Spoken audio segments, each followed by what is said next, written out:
আসসালামু আলাইকুম। সংবাদে আপনাদের সবাইকে স্বাগত জানাচ্ছি। আমি ফিরোজ তোহা। শুরুতেই সংবাদ শিরোনাম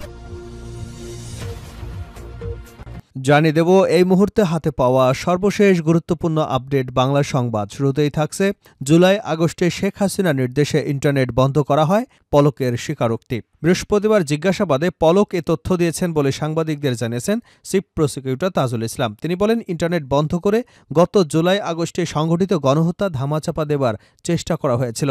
ইন্টারনেট বন্ধের নির্দেশনা দিয়েছিলেন বাংলাদেশ থেকে বিতাড়িত সাবেক প্রধানমন্ত্রী শেখ হাসিনা। এবারে জানাবো ফেঁসে যাচ্ছে এস আলমের ছেলে সহ ৫৮ জন। আবারও আলোচনায় এসেছে এস আলম গ্রুপ। ফেঁসে যাচ্ছে গ্রুপটির চেয়ারম্যান মোহাম্মদ সাইফুল আলমের ছেলে এবং ইসলামী ব্যাংক বাংলাদেশের সাবেক চেয়ারম্যান আহসানুল আলম। মোটা অঙ্কে লুটপাটের অভিযোগ রয়েছে তাদের বিরুদ্ধে। জানাবো মিয়ানমার নিয়ে সীমান্ত দেশগুলোর বৈঠক, কি লাভ হতে পারে বাংলাদেশের। মিয়ানমারের সংকট নিয়ে দেশটির প্রতিবেশী, বিশেষ করে সীমান্তের দেশগুলোর প্রতিনিধিরা থাইল্যান্ডে বৈঠকে বসতে যাচ্ছেন। ভারত, চীন সহ ৬ দেশের এই বৈঠকে থাকছে বাংলাদেশও। এদিকে সাংবাদিক ইলিয়াস হোসেনের বিরুদ্ধে যুবদলের ঝাড়ু মিছিল। ফরিদপুরের নগরকান্দায় প্রবাসী সাংবাদিক ইলিয়াস হোসেনের বিরুদ্ধে ঝাড়ু মিছিল করেছে বিএনপি নেতাকর্মীরা। তারা সামাওবাদ সমর্থিত নেতাকর্মী বলে জানা গেছে। এবারে থাকছে বাংলাদেশের সম্ভাব্য নির্বাচনের বিষয়ে প্রতিক্রিয়া জানালো যুক্তরাষ্ট্র। মার্কিন পররাষ্ট্র দপ্তরের ব্রিফিংয়ে উঠে এসেছে বাংলাদেশের সম্ভাব্য নির্বাচনের সময়সীমা। এ বিষয়ে যুক্তরাষ্ট্রের প্রতিক্রিয়া জানতে চাওয়া হয়েছে। জবাবে নিজেদের প্রতিক্রিয়া জানিয়েছে যুক্তরাষ্ট্র। এবং সর্বশেষ জানাবো আন্তর্জাতিক সংবাদ। পাকিস্তানের ক্ষেপণাস্ত্র কর্মসূচিতে নিষেধাজ্ঞা দিল যুক্তরাষ্ট্র। পাকিস্তানের ব্যালিস্টিক ক্ষেপণাস্ত্র কর্মসূচির উপর আরও নিষেধাজ্ঞা আরোপ করেছে যুক্তরাষ্ট্র। স্থানীয় সময় বুধবার এ ঘোষণা দেওয়া হয়। বৃহস্পতিবার এক প্রতিবেদনে এ তথ্য জানিয়েছে বার্তা সংস্থা রয়টার্স। এর ফলে দক্ষিণ এশিয়ার পরমাণু শক্তিধর এই দেশটির দূরপাল্লার ব্যালিস্টিক ক্ষেপণাস্ত্র কর্মসূচি ব্যাহত হতে পারে। এতক্ষণ শিরোনাম শুনছিলেন, এবার বিস্তারিত। প্রিয় দর্শক, আপনি যদি এই চ্যানেলে নতুন হয়ে থাকেন, ভিডিওটি দেখতে দেখতে চ্যানেলটি সাবস্ক্রাইব করে আমাদের সঙ্গে থাকুন। আর এই ভিডিও সম্পর্কে আপনি আপনার মূল্যবান মতামতটি কমেন্ট বক্সে জানিয়ে দিন। আর হ্যাঁ প্রিয় দর্শক, জানিয়ে দিন ভিডিওটি কোথা থেকে দেখছেন। জুলাই আগস্টে হাসিনা নির্দেশেই ইন্টারনেট বন্ধ রাখা হয়, পলকের স্বীকারোক্তি। গত জুলাই আগস্টে ইন্টারনেট বন্ধ ছিল। এটা কোনো দুর্ঘটনার কারণে ছিল না, বরং তৎকালীন প্রধানমন্ত্রী শেখ হাসিনার নির্দেশে ইন্টারনেট বন্ধ করা হয় বলে জানিয়েছেন সাবেক ডাক, টেলিযোগাযোগ ও তথ্য প্রযুক্তি প্রতিমন্ত্রী জুনায়েদ আহমেদ পলক। বৃহস্পতিবার জিজ্ঞাসাবাদে পলক এ তথ্য দিয়েছেন বলে সাংবাদিকদের জানিয়েছেন চিফ প্রসিকিউটর তাজুল ইসলাম। তিনি বলেন, ইন্টারনেট বন্ধ করে গত জুলাই আগস্টে সংঘটিত গণহত্যা ধামাচাপা দেওয়ার চেষ্টা করা হয়েছিল। ইন্টারনেট বন্ধের এই নির্দেশনা দিয়েছিলেন তৎকালীন প্রধানমন্ত্রী শেখ হাসিনা। এছাড়া ট্রাইব্যুনালকে বিতর্কিত করবার জন্যই বিচারের বৈধতা নিয়ে সাবেক সেনা কর্মকর্তা জিয়াউল আহসান প্রশ্ন তুলেছেন বলেও জানান চিফ প্রসিকিউটর। তিনি বলেন, জুলাই গণহত্যার বিচারে যারাই বাধা হয়ে দাঁড়াবে তাদের কাউকে ছাড় দেওয়া হবে না। জুলাই গণহত্যায় বিভিন্ন মামলায় সাবেক এসপি আব্দুল্লাহ আল কাফি ২৬শে ডিসেম্বর, সাবেক অতিরিক্ত পুলিশ সুপার মোহাম্মদ শহীদুল ইসলামকে ২৫শে ডিসেম্বর, সাবেক আইজিপি চৌধুরী আব্দুল আল মামুনকে ৩০শে ডিসেম্বর জিজ্ঞাসাবাদের নির্দেশনা দেন আন্তর্জাতিক অপরাধ ট্রাইব্যুনাল। ফেঁসে যাচ্ছেন এস আলমের ছেলে সহ ৫৮ জন। আবারও সমালোচনা এসেছে এস আলম গ্রুপ। ফেঁসে যাচ্ছে গ্রুপটির চেয়ারম্যান মোহাম্মদ সাইফুল আলমের ছেলে এবং ইসলামী ব্যাংক বাংলাদেশের সাবেক চেয়ারম্যান আহসানুল আলম। মোটা অঙ্কের টাকা লুটপাটের অভিযোগ উঠেছে তাদের বিরুদ্ধে। জানা গেছে, আহসানুল আলমের নেতৃত্বে শুধুমাত্র ব্যাংকটির একটি শাখা থেকে ১,০৯২ কোটি টাকা লুটপাট হয়েছে। দুঃসম্পর্কের খালাতো ভাই এস আলম গ্রুপের বেতনভুক্ত কর্মচারী মেসার্স মুরাদ এন্টারপ্রাইজের স্বত্বাধিকারী গোলাম সারোয়ার চৌধুরীকে সামনে রেখে মাত্র ৩ বছরে ওই টাকা হাতিয়ে নেয় গ্রুপটি। দুর্নীতি দমন কমিশনের অনুসন্ধান টিমের এক প্রতিবেদন থেকে এ তথ্য পাওয়া গেছে, যেখানে বলা হয়েছে টাকা লুটপাটে সহযোগিতা করেন ইসলামী ব্যাংকের তৎকালীন এমডি এবং পরিচালক সহ ৩৪ সংশ্লিষ্ট কর্মকর্তা। এসব কর্মকর্তারা পাশাপাশি ঋণগ্রহীতা প্রতিষ্ঠানটির মালিক মিলিয়ে মোট ৫৮ জনের জড়িত থাকার প্রমাণ পেয়েছে। দুদকের অনুসন্ধান টিম কমিশনের প্রতিবেদন দাখিল করেছে। এ মামলা দায়েরের সুপারিশ করেছে। এরপর বৃহস্পতিবার ১৯শে ডিসেম্বর এস আলম গ্রুপের চেয়ারম্যান মোহাম্মদ সাইফুল আলমের ছেলে আহসানুল আলম সহ ৫৮ জনের বিরুদ্ধে মামলা দায়ের হয়েছে বলে নিশ্চিত করেছে দুদকের ঊর্ধ্বতন এক কর্মকর্তা। সংবাদ মাধ্যম ঢাকা পোস্টে প্রকাশিত এক প্রতিবেদনে এসব তথ্য তুলে ধরেছেন। দুদকের ওই কর্মকর্তা ঢাকা পোস্টকে বলেছেন, অনুসন্ধান টিমের সুপারিশের পরিপ্রেক্ষিতে কমিশন থেকে মামলা দায়েরের অনুমোদনের পর মামলা হয়েছে।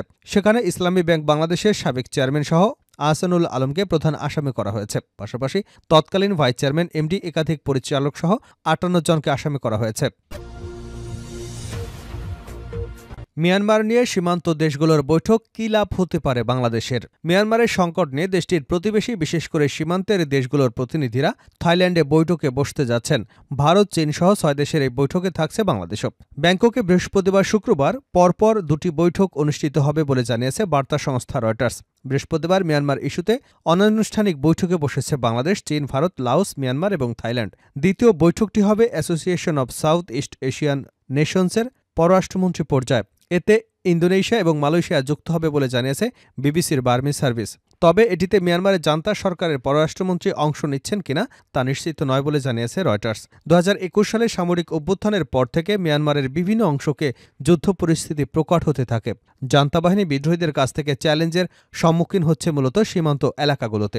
যেমন রাখাইন রাজ্যের বেশিরভাগ এলাকা আরাকান আর্মির নিয়ন্ত্রণে এখন। বাংলাদেশের অপর পাশে প্রায় ৩৫০ কিলোমিটার সীমান্তের পুরোটাই তাদের দখলে। শুধুমাত্র রাখাইন রাজ্যের রাজধানী সিতোয়ে সেনাবাহিনীর নিয়ন্ত্রণে রয়েছে। বিবিসির সংবাদদাতা জোনাথন হেড জানিয়েছেন, আরাকান আর্মি সম্ভবত প্রথম কোনো বিদ্রোহী গোষ্ঠী যারা পুরো একটি রাজ্যের নিয়ন্ত্রণ নিতে চলেছে।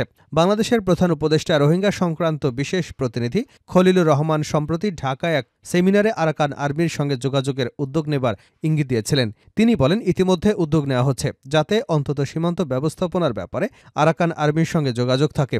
যদিও আরাকান আর্মির সাথে বাংলাদেশ সরকারের যোগাযোগ হয়েছে কিনা কিংবা যোগাযোগের সিদ্ধান্ত চূড়ান্ত হয়েছে কিনা সেটি এখনও পরিষ্কার নয়।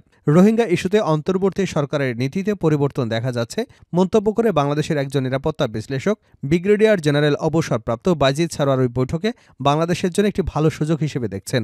আরাকান আর্মির উপর চীনের প্রভাব থাকায় তাদের কর্মকাণ্ড ভারতের স্বার্থের বিপক্ষে যাচ্ছে বলেন মিস্টার ইসলাম। ভারতের ওপি জিন্দাল ইউনিভার্সিটির আন্তর্জাতিক সম্পর্কে অধ্যাপক শ্রীরাধা দত্ত অবশ্য মনে করেন, দুদেশের মধ্যে সব ইস্যুতে যে বৈরিতা থাকে তা নয়, কোনো কোনো ক্ষেত্রে তাদের অবস্থান অভিন্ন হতে পারে। এমন পরিস্থিতিতে রাখাইনে ভারত, চীন এবং বাংলাদেশের স্বার্থের সমীকরণ কী হবে? ব্যাংককের বৈঠক থেকে বাংলাদেশেরই বা কী অর্জন হতে পারে? সাংবাদিক ইলিয়াস হোসেনের বিরুদ্ধে যুবদলের ঝাড়ু মিছিল। ফরিদপুরের নগরকান্দায় প্রবাসী সাংবাদিক ইলিয়াস হোসেনের বিরুদ্ধে ঝাড়ু মিছিল করেছে বিএনপি নেতাকর্মীরা। তারা শামাওবাদ সমর্থিত নেতাকর্মী বলে জানা গেছে। বিএনপির কেন্দ্রীয় সাংগঠনিক সম্পাদক শামাওবাদ ইসলাম রিঙ্কুকে নিয়ে ভিত্তিহীন সংবাদ প্রচারের প্রতিবাদে বুধবার এ মিছিল করা হয়। এদিন বিএনপি নেতাকর্মীরা নগরকান্দা বাজার থেকে একটি ঝাড়ু মিছিল বের করে শহরের প্রধান সড়ক প্রদক্ষিণ করে উপজেলা পরিষদের সামনে এসে শেষ হয়। পরে সেখানে সংক্ষিপ্ত সমাবেশে বক্তব্য রাখেন নেতাকর্মীরা। এ সময় শামাওবাদকে নিয়ে মিথ্যা অপপ্রচারে প্রকাশ্যে ইলিয়াসকে ক্ষমা চাওয়ার প্রার্থনার আহ্বান জানায় বিএনপি নেতাকর্মীরা। ঝাড়ু মিছিল শেষে সমাবেশে উপস্থিত ছিলেন ফরিদপুর জেলা যুবদল নেতা তৈয়বুর রহমান মাসুদ, হেলাল উদ্দিন হেলাল, উপজেলা যুবদল নেতা রবিউল ইসলাম বাবু প্রমুখ। পাকিস্তানের ক্ষেপণাস্ত্র কর্মসূচিতে নিষেধাজ্ঞা দিল যুক্তরাষ্ট্র। পাকিস্তানের ব্যালিস্টিক ক্ষেপণাস্ত্র কর্মসূচির উপর আরও নিষেধাজ্ঞা আরোপ করেছে যুক্তরাষ্ট্র। স্থানীয় সময় বুধবার এ ঘোষণা দেওয়া হয়। বৃহস্পতিবার এক প্রতিবেদনে এ তথ্য জানিয়েছে বার্তা সংস্থা রয়টার্স। এর ফলে দক্ষিণ এশিয়ার পরমাণু শক্তিধর এই দেশটির দূরপাল্লার ব্যালিস্টিক ক্ষেপণাস্ত্র কর্মসূচি ব্যাহত হতে পারে। প্রতিবেদনে বলা হয়েছে, যুক্তরাষ্ট্র পাকিস্তানের 4টি সংস্থার উপর নিষেধাজ্ঞা আরোপ করেছে, যার মধ্যে পাকিস্তানের রাষ্ট্রীয় মালিকানাধীন প্রতিরক্ষা সংস্থাও আছে। ব্যালিস্টিক ক্ষেপণাস্ত্রের বিস্তার এবং সরবরাহ করে এমন প্রতিষ্ঠানগুলোতে এসব নিষেধাজ্ঞা দেওয়া হয়েছে। মার্কিন স্টেট ডিপার্টমেন্টের মুখপাত্র ম্যাথিউ মিলার এক বিবৃতিতে বলেছেন, একটি নির্বাহী আদেশের অধীনে গণবিধ্বংসী অস্ত্র এবং সেগুলো সরবরাহের উপায়গুলোকে লক্ষ্য করে পাকিস্তানের জাতীয় উন্নয়ন কমপ্লেক্সের 3টি সংস্থার উপর এই নিষেধাজ্ঞা আরোপ করা হয়েছে। এই নিষেধাজ্ঞার ফলে যুক্তরাষ্ট্রে থাকা সংশ্লিষ্ট সংস্থার যে কোনো সম্পত্তি জব্দ হবে এবং আমেরিকানদের সঙ্গে তারা ব্যবসাও করতে পারবে না। যুক্তরাষ্ট্রের নিষেধাজ্ঞার আওতায় পড়া পাকিস্তানের এই 4 সংস্থা হচ্ছে the National Development Complex, Akhtar and Sons Private Limited, Affiliates International, Rocksite enterprise.